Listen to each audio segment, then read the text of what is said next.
Najlepša hvala za pismo, ki ste ga poslali. Kako to? En dan je pač se odločil, da narisal strip in ga je te narisal, te je pa prav, da bi on to rad ven prodajal. Pa njim je to ne uspevalo.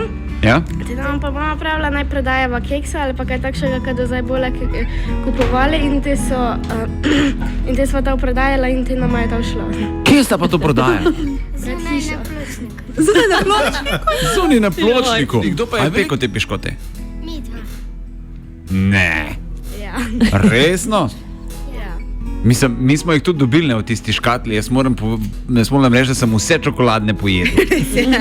Res so bili dobri. Hvala. Še veliko pomeni družinam v stiski. A ste slišali kakšen pogovor družino?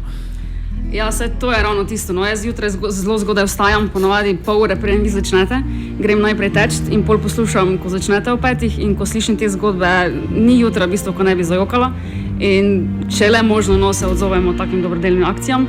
In tudi, ko je dežela kolesarjev po Sloveniji, se ne vem, če se spomni, ga je utešano z jih ulovila, pa mu je dala tudi nekaj denarja in se tudi z njim slikala. Tako da res vse možne akcije, če le nekje probamo pa sodelovati. No, tam mislila, da sta malo naredila ful veliko. Ogromno. Ful veliko sta naredila. Hvala lepa za obisk.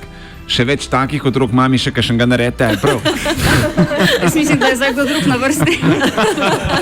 Z veseljem pa kakšen nasvet podelimo, brez problema. Anja Rab, pomagam 1919. Še enkrat, hvala lepa. Zdaj pa objem, pa da vaju polubčkam oba.